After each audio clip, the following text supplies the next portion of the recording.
is back into it in Chester. Here's Ilsinho. Yes! Yes! The center back, Jacob Glesnes, is going for it. Oh my God! What a goal! And that will do it!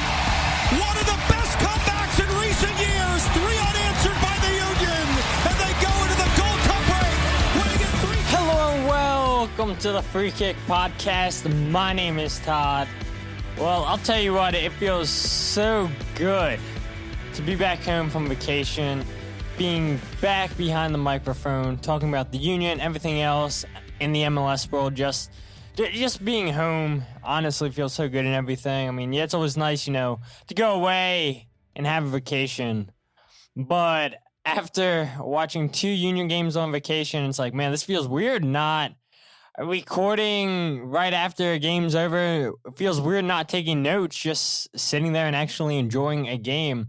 It just all felt weird not recording and everything. So, yeah, super excited to be back. And, yeah, I'll tell you what, once I got that email and saw on social media that fans were allowed back in the stadium starting Friday in Philadelphia and Pennsylvania in general, I was like, yeah, there's no way the Union aren't going to take advantage of not having fans in the stadium on Sunday. And yeah, I was super duper excited once I got that email like, hey, look, you're a season ticket member. You get to get tickets before the general public. And I know there was 2,700 seats and everything that the Union were able to give away. Well, less on that because I think that had to include all the players, the staff, and everything. But yeah, that stadium, there definitely wasn't 2,000 fans in my opinion. I think probably the rain kept people away and everything. But yeah, that definitely wasn't going to stop me. And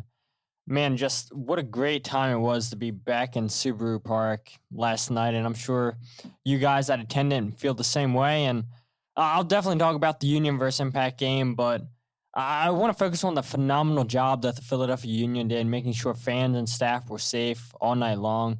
And, honestly, if I'm being honest, I only saw one person with a mask off, and it was only for 2 minutes. And that person had fans and staff telling them, hey, put your mask back on. And they listened, and that was the end of that.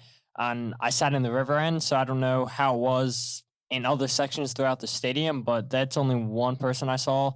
Everybody else was wearing the mask. If they took the mask off, it was only because they were eating or having a drink, and as soon as they were done, they put the mask right back on. And the Union did a really good job just spacing everybody out in the sections.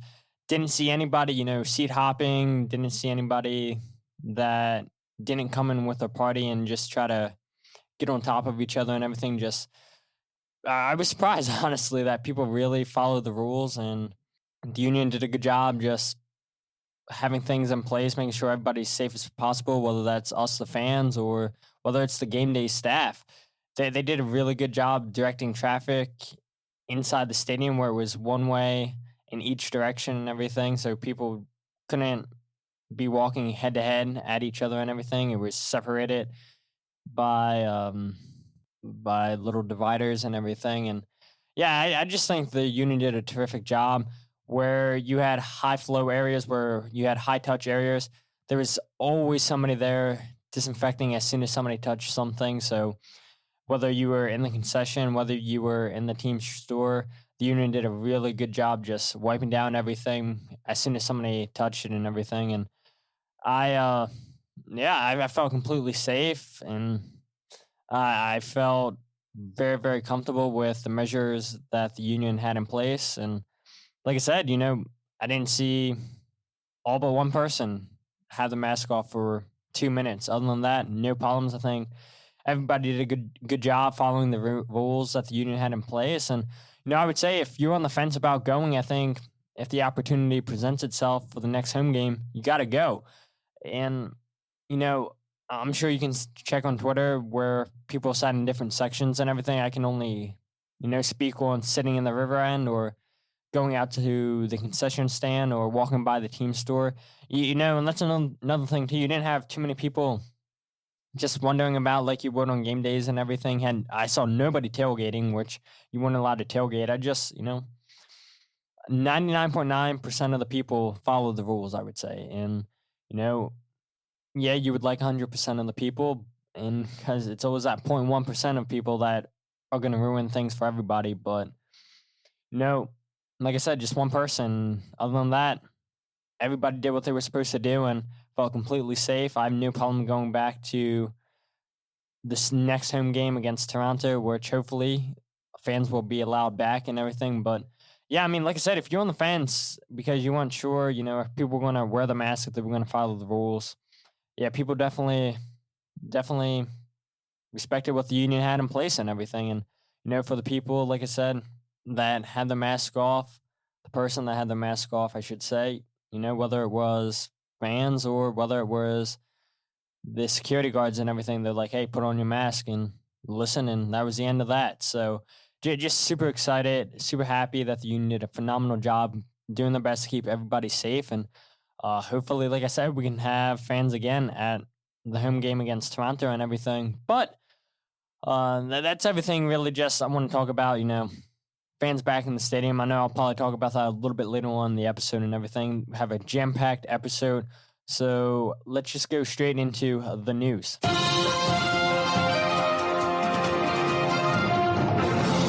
So starting off, and yeah, some of this news you guys have probably already seen and everything just because, couldn't record, like I said, while I was on vacation. I guess technically I could have, but it's a vacation, you want to get away from everything that you had on in your personal life. You just want to get away and relax and everything. So did not take my equipment with me, as you guys know. But starting off, the first point I want to bring up is Inter Miami. They have traded for Federico Higuaín.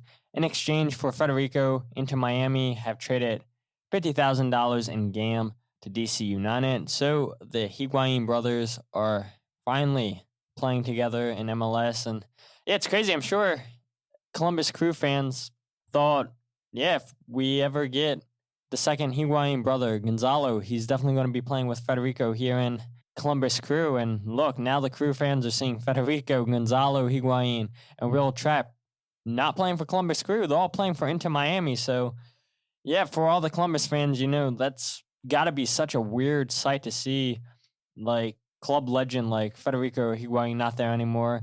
And you always thought, if you're a Columbus fan, yeah, if Federico can find some way to convince Gonzalo to come over to MLS, it's definitely going to be for us. It's not going to be for anybody else. And yeah, sure enough, it has definitely been for somebody else. And, I was a little bit surprised with the season that Federico was having down in DC United. Scored a couple goals, had a couple assists, and, he isn't what he once was, but he said, hey, I want to go down to Miami, play with my brother, and link up and, see if we can get something going for these Inter Miami fans. So props to DC United for granting Federico his wish and everything. And like I said, just for Columbus fans out there, it's got to suck just not having the Higuaín brothers on your team when you thought if it would happen, it was going to be on your team. And sure enough, it is not happening. It is not your team. Point number 2, staying with DC United. So for the most part, I'm sure you guys have seen this on social media everywhere. DC United, they announced that Ben Olson has been fired as a manager of the club. Chad Ashton is the interim manager until DC United figure out who in the world they want to hire. I know I've saw Jill Ellis, the former United States women's national team coach, linked with the job. David Wagner, who used to coach Huddersfield and Schalke. Was it Schalke? No. Yeah, it was Schalke. And the Bundesliga. And then Jason Krause, who coached Orlando City, I think. And then wasn't he coaching the United States, like U23s or something like that? So, yeah, the Jill Ellis thing, yeah, that would be crazy. First female manager in MLS and everything. And we've seen her have success with the national team, the women's. And yeah, the women's game is completely different than the men's and everything, especially at the international stage. But that would be a crazy hire if, DC United come out and say, yeah, Jill Ellis is the new coach of DC United. I mean, they'd get so much publicity from that and everything. And at the same time, though, I mean, I'm not saying that Jill Ellis isn't a bad coach and everything because we saw what she did with the women's national team. But like I said, I mean, coaching international is a lot different than coaching club and everything, and doesn't mean that success is going to transfer from that to club. But if that did happen, I mean, wow, what a statement DC United would be making. But going back to Ben Olsen, I mean, he took over as the head coach of DC United in 2010. He led DC United to the playoffs in 5 of the last 6 years. In addition to that, they won their third Lamar Hunt U.S. Open trophy in 2013. We've seen him set some pretty big records with Rooney at the club, with Acosta at the club. I mean, it was goals galore down in DC when they had Rooney and Acosta on their team. But I think, to Ben Olsen's credit, he had a lot of injuries this season and just it wasn't going the way that DC United wanted it to go. And last year, I think you saw in Rooney's last season with DC United, they were a mess. And this year, things went from bad to even worse. And then you throw on all the injuries that they had, starting with Areola. And then it goes on and goes on and goes on, and they lose more and more key players and everything. So, what a crazy year for Ben Olsen at DC United. And he's just going to get them on track. And they just thought, after 10 years, it's time to move on from Ben Olsen. And Ben Olsen, he played 11 seasons for DC United. He won 8 trophies with DC United and winning 2 MLS Cups. I mean, this guy is Mr. DC United, and there's reports out there saying that he's going to stay with DC United in some capacity. Definitely not as a coach, but I guess to find some role for Ben Olsen. And it sucks because it seems like Jim Curtin's had Ben Olsen's number every time that we play DC United. So we'll see what happens when the Union play DC United come this Wednesday and everything. And later on this episode, I'll preview that game, give my thoughts just a little bit, because I hate it. I really do hate when these games are right on top of each other. It just makes no sense for me to release this episode and then the next day release another episode, because a lot of you guys, I know, listen to other podcasts. You guys don't have time to listen to back-to-back podcasts and everything. So I don't want to overwhelm you guys with podcasts. So I'll just throw all that stuff in the same episode, in this episode. But moving on to point number 3, from here on out, I think I'll focus on everything that's Philadelphia Union related. So point number 3, Cory Burke. He is back in America. As we know, he can start training apparently with the Union this week. Jim Curtin said in his press conference. Can't start playing in games yet, but yeah, it's crazy. We heard all these reports that, Cory Burke's coming back now, and his visa got declined. Cory Burke's coming back this time, visa declined. Goes on loan with an Austrian club. He'll come back now since his loan's over. Nope, visa gets declined. Well, it's crazy. I mean, Cory Burke's finally here, and what a better time for Cory Burke to come back to the club when we're getting closer and closer to the playoffs, where that would be such a great weapon for us coming off the bench. Hopefully he can come back just fit and just be a weapon for us. We know Cory Burke's a talented striker in this league. We've seen him score goals. And Jim Curtin said in his press conference, he's got to earn his spot. He's not going to be given the chance. He's got to earn it in training. And when he's given the chance to come off the bench, hopefully makes the most of it. So excited to get Cory Burke back. And it couldn't have happened at a better time. So hopefully he comes back in shape. His fitness levels are where they need to be. And yeah, hopefully he can make an impact for us. Hopefully, we're not chasing a goal. Hopefully we're up a goal and we need to double our lead. So hopefully Cory Burke can be that weapon coming off the bench. Point number 4 I want to bring up is Mark McKenzie and Ilsinho. They both made Team of the Week for their performance against Montreal. That was Mark McKenzie's third Team of the Week on the year, and Ilsinho's second on the year. And it's honestly a matter of time before we hear about Mark McKenzie leaving the Union at the end of the season. It's going to happen. I know during last week, a lot of Celtic fans were saying, he's coming to Mark McKenzie. A whole bunch of Celtic fans were following Mark McKenzie on Twitter, on Instagram, and Mark McKenzie came out and what was the tweet? I don't have it in front of me exactly, but I think he said something about being patient And it's like, okay, is he hinting at a move about to be announced? What is it? Don't play with us, Mark. Like, we know you're going, but like, don't tease us like that. If you're gonna do it, tell us where you're going, because we all know Brendan Aronson's going to Salzburg. It just hasn't been announced yet. We know Jesse Marsh has came out and talked about how excited he is to get the chance to coach a player like Brendan Aronson, talking about how he can make a difference, how he's doing a great job with the Union. But yet Salzburg or the Union haven't come out and say, oh yeah, this deal's official. And the one thing that I do want to say about Brendan Aronson real quick is I did make a tweet that the commentators on the Toronto side of things, when the Union were playing Toronto, said that the fee would be between $6 to $8 million for Brendan Aronson, which is insane. I did not see this coming. I know you guys did not see this coming. And then on SiriusXM, I think they said that there would be a whole bunch of performance incentives for Brendan Aronson. If he hits them all, that the Union can get up to a total of $14 million. I mean, wow.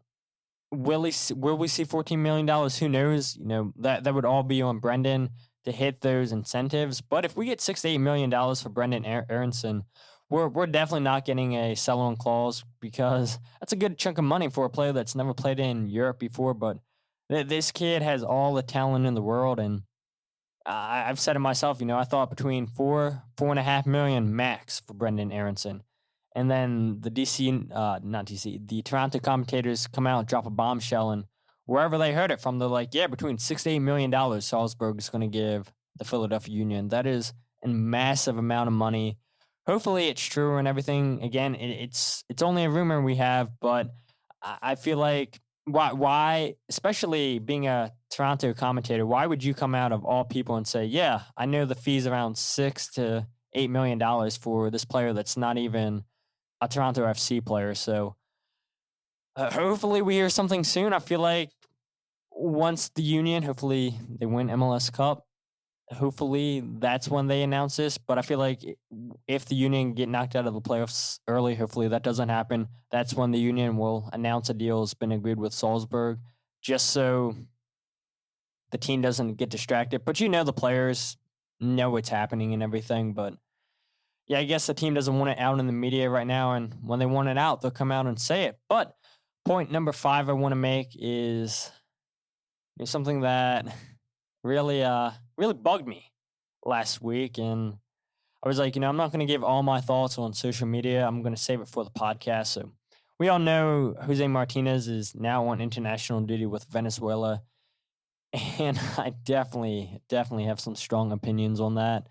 I mean, Jim came out and said in his press conference on October 6th that the Union decided not to allow El Brujo to go to Venezuela because the team didn't feel good about the safety protocols that Venezuela were following with COVID. And they didn't like the itinerary that Venezuela sent over to the Union. Venezuela's government imposed a 7-day quarantine mandate for travelers entering into the country. FIFA came out and said they're allowing clubs to block call-ups if there's a government-mandated quarantine of at least 5 days in the club's home or the national team's country. So the Union's like, oh, great. FIFA is on our side. Sorry, El Brujo, we know this is your first call-up, which, by the way, before I go any further, this is a huge deal, and I think it's a great opportunity for Martinez. I mean, I'm super proud for him to get that call-up because it's every player's dream to get the call-up for the national team, and this dude's 25, 26 years old, and he's waited a long time for this call-up, and it just sucks that COVID's going on because I feel like if COVID wasn't going on, the Union would have felt comfortable with El Brujo going to Venezuela, representing his national team. But with COVID going on, the Union just didn't feel comfortable. So the day after the Union come out and announce El Brujo's not going to Venezuela, it's announced that he is going to Venezuela by a sports agency. Apparently, FIFA sent a letter to the Union telling them they would punish them if they didn't let him go and join Venezuela. And here's the thing. So FIFA was like, yeah, if you guys don't let Martinez go, he'll be ineligible for your club games from October 5th to October 18th. The duration of the FIFA window plus an additional 5 days. That amount of time is just standard by FIFA anytime they deny a player a call up to the national team.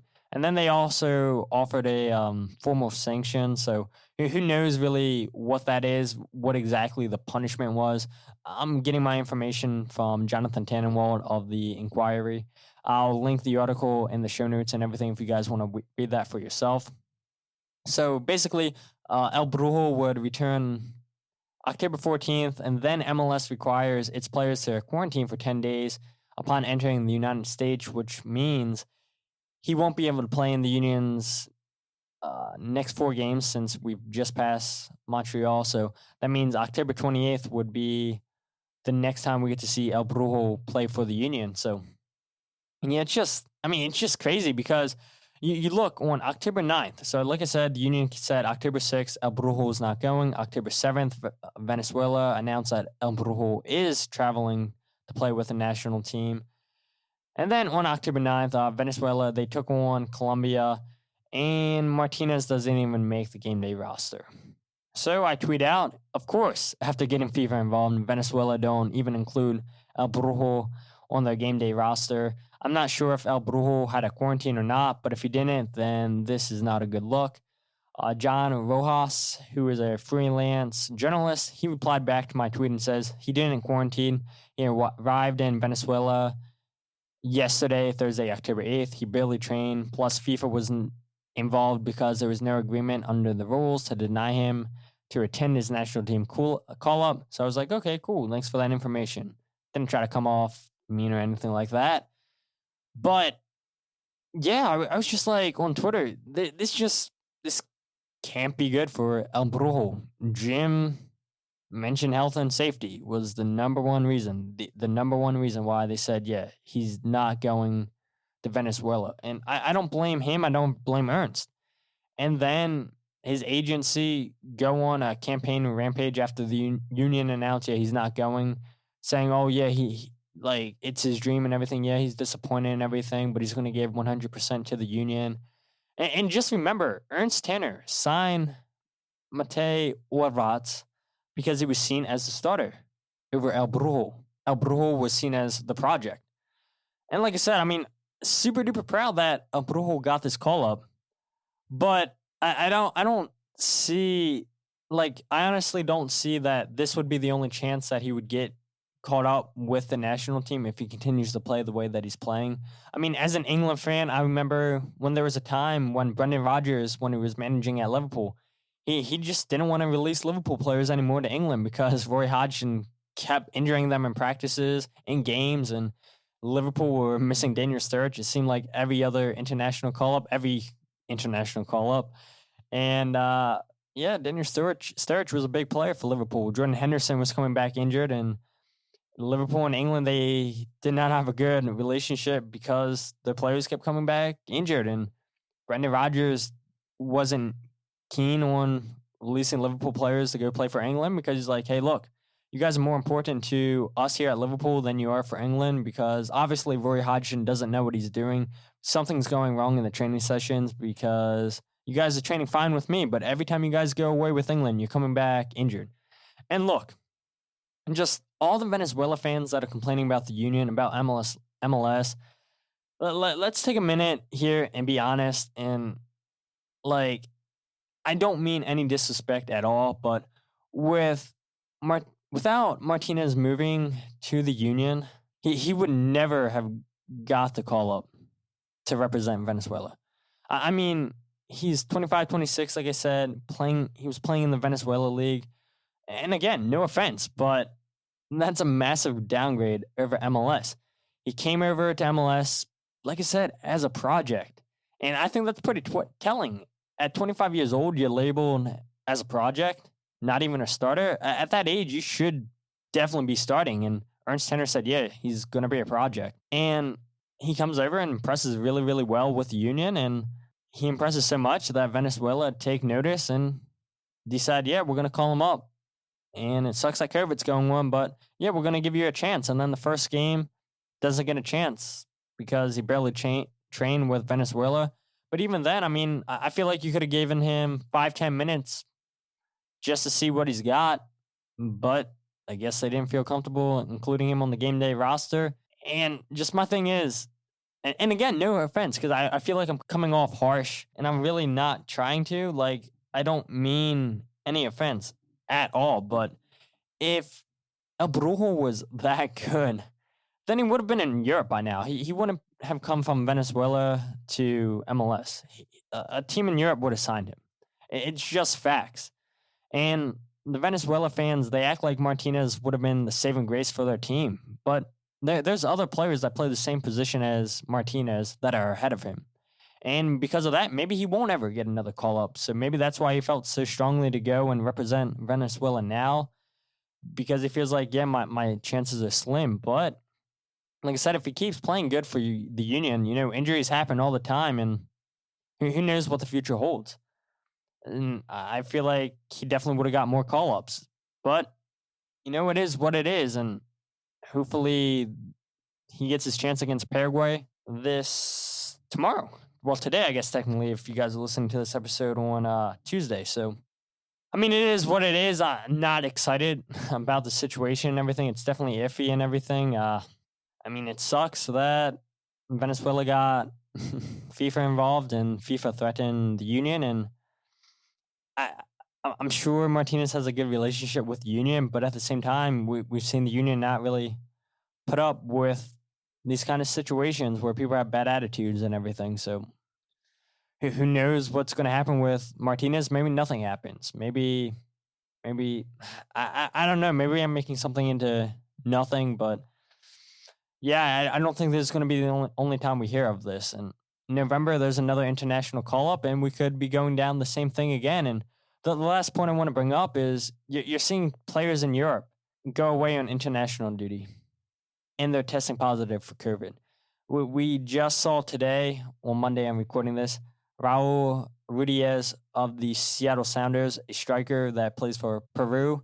He just tested positive for the coronavirus. And that's a big player for Seattle Sounders. And that's definitely got to be a concern for the Union if Martinez comes back with COVID. Like, Cory Burke's already quarantining. And El Brujo is definitely going to have to quarantine when he comes back. And if he had to miss even more time because he got COVID, I mean, what a messy situation. And I'm sure Seattle fans are not happy that Raul's tested positive for COVID. And just what a big mess and everything. And I've spent a lot of time talking about the news, so I apologize for that. So we'll definitely get into the Philadelphia Union versus Montreal Impact right here. So as we know, the Union won that game 2-1, and the Union set a record. That's 6 straight home wins for the Union. The 6-0 at home this season.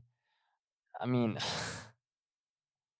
I don't know about you guys, but for all you guys that went to the game, did you guys not get playoff vibes last night at the game?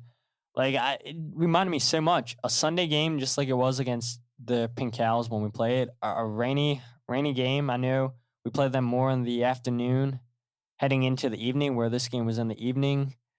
But yeah, I was definitely getting playoff vibes. Driving to the stadium, it's raining. Definitely not as hard and everything. I know the stakes weren't as high as that playoff game, but that's the last time all of us were at a Philadelphia Union game in the playoffs against the Pink Cows. And yeah, it was lost for words. I mean, I was speechless just walking up to the gates and looking around the stadium, looking at that gigantic scoreboard. I'm like, yeah, and I couldn't believe it that we were able to attend a game in 2020 during COVID to watch a live game in Subaru Park. I just never thought it was going to happen. Like I said earlier, the Union did a phenomenal job making sure that people were as safe as possible. And hopefully we all get to go to the Toronto game, and hopefully people continue to follow the rules, like I said. But just what a night to be back in the River End, to cheer on the boys in blue. And I'll be honest, I wasn't really impressed with the lineup at first, seeing Ilsinho start. I knew Warren was going to start, but I thought we would probably go to a 4-4-2 formation. But no, we go right back to a 4-2-3-1 formation. And Ilsinho just what a night he had. He made so many great runs on the night. He had great passes. He set up Jamiro and Sergio Santos' goal so well, I thought. Brendan Aronson on that Sergio Santos goal. Just what a great pass by Brendan to find the run of Ilsinho. And Ilsinho now has 22 goals and 20 assists for the Union. He's the first player to join Sebastian Letou in the Union's 2020 club. I mean, this guy's got to be going into the Ring of Honor. Whether this is Ilsinho's last season with the club, yeah. Remember, we gave him a one-year contract extension. Who knows if he'll get another contract with us? He'll be 36 next season. But if he can, yeah, I don't know. 36, it's definitely slowed down from what he was last year. He's still performing, but he's definitely not at the levels he was last year. So, I mean, it's hard to tell if the Union will give him another one-year contract. Who knows if he'll want to come back this season, after the season. I mean, regardless, he's going into the Ring of Honor. This guy's meant so much to this club. Dude's so skillful on the ball. And what a night Ilsinho had. I thought Ilsinho was potentially going to shoot when he assisted Santos. He made such a great run. We've seen Ilsinho shoot from that angle before and score goals. But he was unselfish and had Sergio Santos and Kasper Schmeichel wide open. And easy tapping for Sergio Santos. Just great vision, like I said, for Ilsinho to split 5 defenders on that Jamiro Montero goal. Great run by Jamiro. I mean, what a night Ilsinho had. Definitely concerned that Ilsinho got injured in the second half of the game. There was such a stupid challenge by the Montreal player. It did not look good for Ilsinho. I thought they would potentially have to bring a stretcher out for Ilsinho, but he was able to hobble his way off the field and everything. Stayed on the sideline a while and then eventually got up and hobbled off to the seats and everything, off on the side. Then at the end of the game, I tried to look for Ilsinho, but I couldn't see him at all. So I was like, okay, where did Ilsinho go? But then I saw that the Union posted a video that Ilsinho was walking, and he said, thanks to the fans or something like that. Happy to give 3 points. I forget what the video was exactly. But Ilsinho was walking on his own, which is good to see. I know Ilsinho's sister came out on Twitter, said, yeah, he's doing fine. But she's not going to say exactly what the injury is. It's definitely a leg injury of some sort. Hopefully, Ilsinho will be fit for DC United. Probably not, just because it's such a fast turnaround. But, yeah, hopefully it's not a significant injury. Hopefully Ilsinho can come back and, hopefully he can perform the way he did against Montreal, give 2 assists or score a goal like we saw him score against Cincinnati. I mean, this guy's still got magic left in those legs, and yeah, we see why he's a super sub, and definitely surprised that he started, but no, did well, did really, really well, and got to credit Jim Curtin for starting Ilsinho, feeling confident going with a 4-2-3-1. Even though the Union got dominated, I feel like in the first half, it was basically all Montreal, and they had, 6-7 chances in the first half. None of them really troubled Andre Blake, but it was more chances than us Union fans wanted to see that were sitting down the river end, or just Union fans in general. More chances that, we were a little bit scared to see. I felt like the ball was in the Union's half more times than it should have been, and I was really impressed with Victor Wanyama for Montreal. I mean, if his knees weren't gone, I feel like he could still be playing at a high level in Europe. He used his strength really well on the night against Jamiro Montero, against Brendan Aronson. I thought he passed it really well on the night under pressure. And honestly, he dribbles the ball really well for a bigger guy.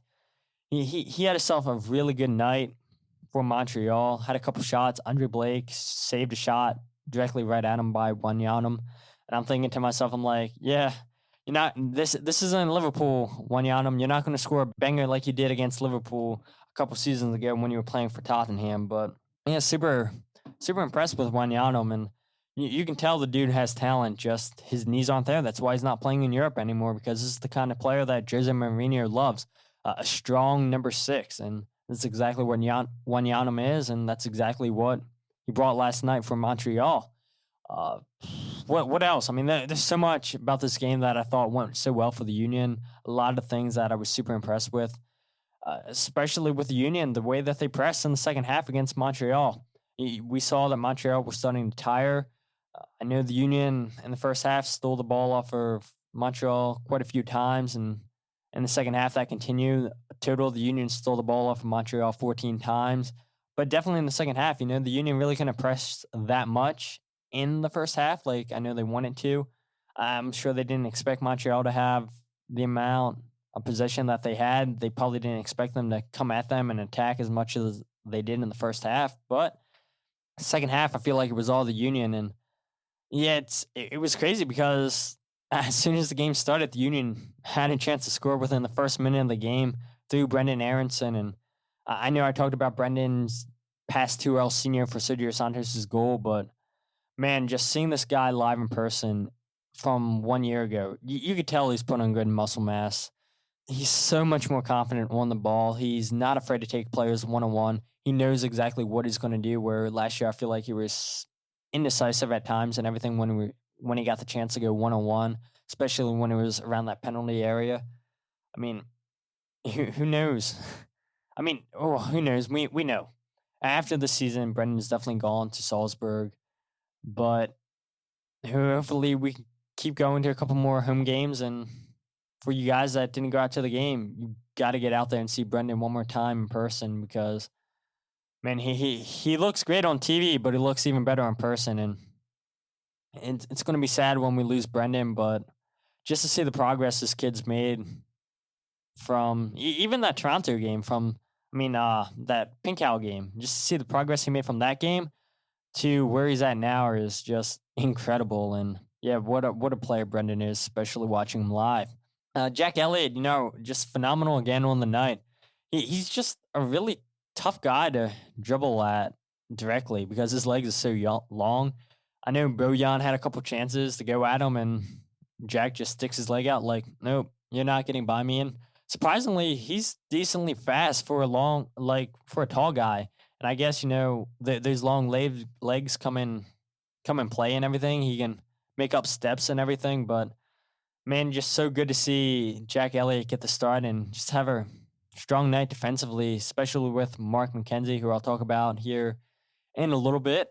For only 2,700 fans, a little bit less, like I said earlier, man, that place was loud. The place was rocking. I loved how the sections around the stadium were getting the chants. Something we didn't see a lot of last season, in my opinion. The only time the stadium would get on to chants was when we were doing the Sha-la-la chant. But, I could definitely hear the people to the right of me, the right of the stadium, of the scoreboard, definitely getting into the chants, doing a couple of the chants, and they were clapping. They were getting into it, and you honestly, you'd love to see it. You'd love to see it. The river end, it was a little bit quiet at times and everything. I feel like some people, that was probably the first time sitting in the river end, and you could tell some people didn't know chants, and they probably sat there because, these were the cheapest tickets in the whole stadium, so why not go sit there? And just learn the chants, and not that hard if you're going to sit in the river end. It was cool to be able to hear the players and the refs on the field just giving it to each other. It just overall felt really good sitting in the river end again, sitting with our brothers and sisters. It was cool heckling the players and everything, heckling Bojan. He was definitely getting it on the night. A lot of people were just, all night he was getting it. And that's the thing too, when you have 18,500 people in the stadium, it's probably hard for players to hear the fans, but on the night when the stadium definitely wasn't full, the players definitely heard everything that was directed towards them. The refs definitely heard everything that was directed towards them. So, just overall, just felt so good to be back in the river end, to be back in the stadium. I have a couple good points I want to bring up. Like I said, point number one, Mark McKenzie. He just continues to impress me. He's just always there to clean up a mess, and it's like when somebody's beaten, Mark McKenzie puts it in second gear and just, holy cow, dude has wheels on him. Dude's going to be a beast for somebody in Europe. Dude's going to be such a good player for the United States national team, whether it's in a year or two. I mean, this guy, if he keeps playing the way that he's playing, he's going to be a really, really, really good player for whoever in Europe, for the national team. Yeah, there's things in his game that could use work and everything. I mean, what player can't make things better in their game? But to see the step Mark McKenzie made last year to the player that he is now, Mark McKenzie is, in my opinion, one of the best center backs in the league. And the dude is just so cool, calm, collected back there, is not afraid to have pressure when he has the ball. He's not afraid to go at somebody 1v1, have somebody come 1v1 against him, because more times than not, Mark McKenzie is going to win that challenge. And he's so smart when he's going to put in a challenge. And just like Brendan Aronson, who knows how much longer we're going to be able to see these guys live in person, but got to get out there and watch these guys, because these guys are making the academy look very, very, very good. Point number 2, in my opinion, that was probably Jamir Montero's best game of the season. Of course, we could say that because he added the goal, but I was really impressed with his passing on the night. He completed 48 out of his 53 passes. He was 4 for 4 on his long balls, 2 interceptions. And the thing that impressed me the most was he drew 5 fouls, and his aggression was spot on last night. And more times than not, he was winning the ball back.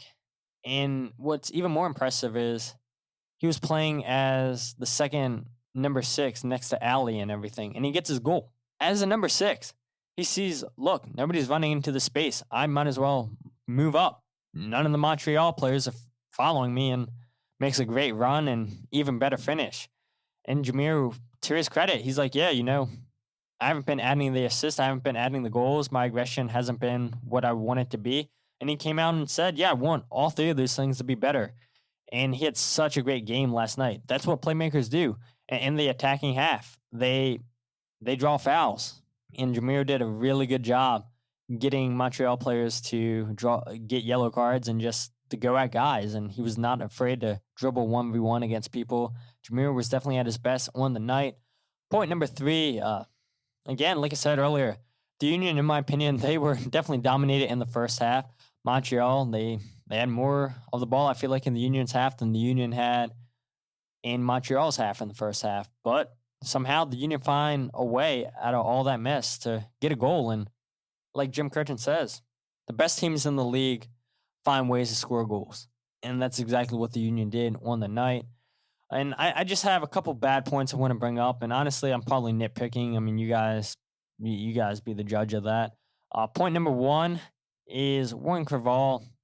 He is what he is. He does the job defensively, but that's all he really does. It's all we can ask is that he does the job defensively. And I think, if anything, this just goes to show you how crucial El Brujo is to the Union. Attacking out of the defensive half for the Union, starting that counterattack, starting the attack in general. Martinez is not afraid to play long balls over the top. This guy's not going to give you a lot of back passes. This guy's going to look for runs from his teammates. He's going to dribble at guys. And I think we see how much crucial Martinez is for the Union than Venezuela. That's why I was upset that we were losing Martinez, because of how much this guy's meant for the team. And hopefully he gets his chance against Paraguay. But who knows? And if he doesn't, I mean, this is going to be an even bigger mess. And it's going to be an even bigger mess because Venezuela made such a big mess about, we need Martinez. And if they don't play him at all during these qualifiers, oh man, I can't wait till November, because it's going to be a mess if he gets caught up again for Venezuela. And again, for Warren, I mean, just too many back passes for my liking. And anytime that he tried to pass forward, he sent the ball out of play, which, it is what it is. Like I said, he does the job defensively, and that's all we can ask for. He's, if he needs to start every now and then, okay, we can accept it. But week in, week out, yeah, you can see why the Union went out and got 2 number 6s. So it is what it is. He didn't cost us, but you would definitely want your number 6 to offer a lot more in the attack. And the last bad I would say is, yeah, it seems like we got a little bit lazy when we went 2-0 up. We had a couple chances to make Montreal pay where we should have went up 3-0. And Kai Wagner gives a poor giveaway to number 14 for Montreal. Jamir should have closed him down, let him dribble right by him. The defense let him dribble right by him. I know Sergio saw him. Okay, nobody's picking it up. So Sergio's going back there to hustle and try to get the ball off of him, but it was too late. It was a good shot by the guy from Montreal. And yeah, man, you hate to see it because Montreal, after they got that goal, it definitely woke their team up. And luckily for the Union that Montreal didn't make us pay and everything. But yeah, the Union can't get content when they're up 2-0 up. They can't take their foot off the brake. And they got to keep going at teams and everything. And when teams are coming to attack them, they can't fall asleep. And that's exactly what happened for that first goal for Montreal. But other than that, just what a great night. Couldn't have asked for a better night. And like I said, if you're debating whether or not to go to the next home game, hopefully we can have that. Definitely go out to that game. So there is no blunder of the week this week. Honestly, I mean, I guess if I would have tried hard enough, I guess there could have been. But real quick, just because this is a longer episode than I plan on giving you guys, I'll give you guys my preview for Philadelphia Union versus DC United. So DC United, they're coming off of a 2-1 loss against Chicago over the weekend.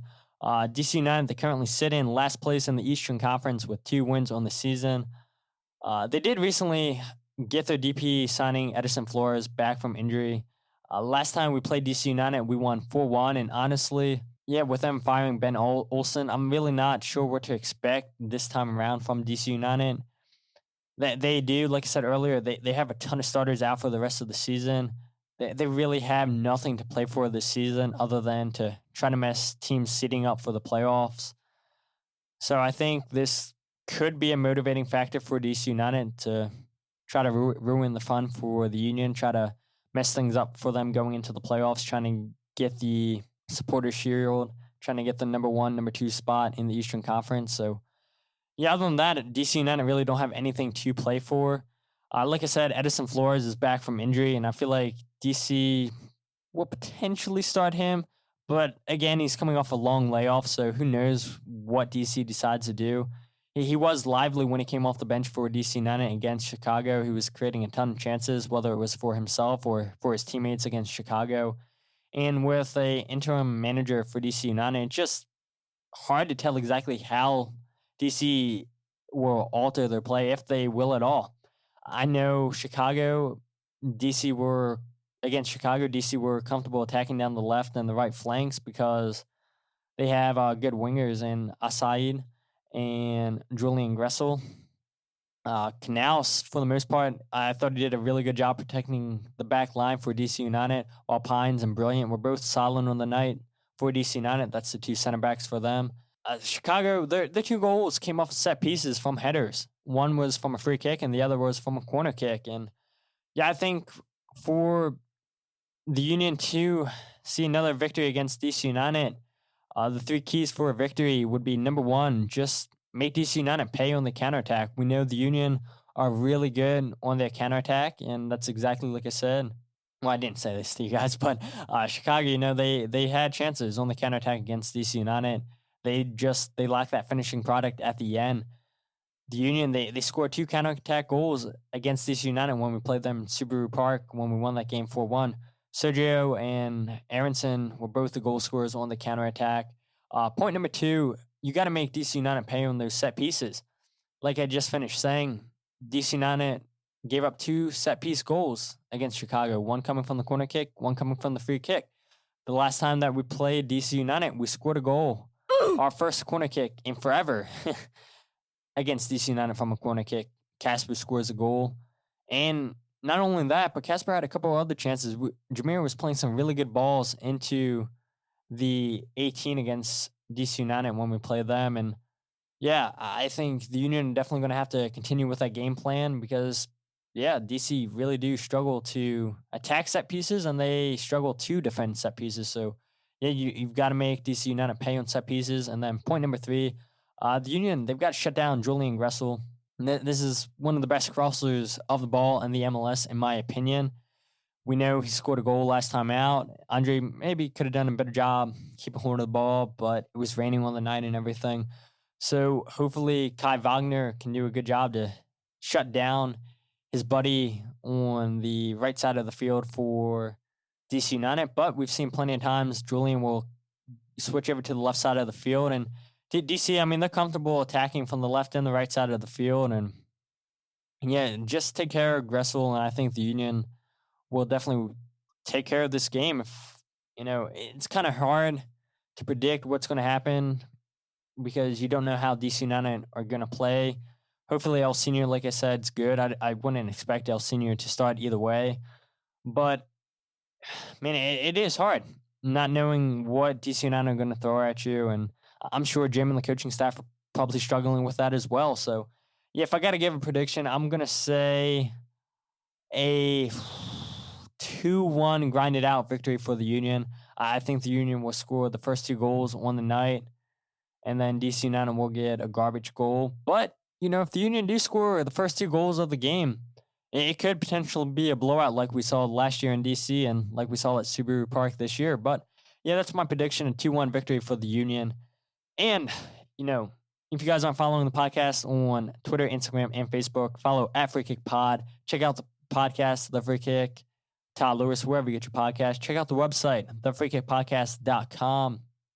And again, I always feel bad just giving guys longer episodes because I feel like, say it all the time, anything that goes over like 40 minutes, I feel like people start to drown it out because it's a lot of information that's given. But hopefully you guys enjoy this and everything. But I guess it is overdue, not giving you guys a podcast in so long with being on vacation. So maybe you guys weren't expecting this kind of episode and everything. And let's hope for a Union victory against DC United. Let's hope that Ilsinho is not too injured and everything. And hopefully the Union can continue to play well. But until then, my name is Todd, and this is the Free Kick Podcast.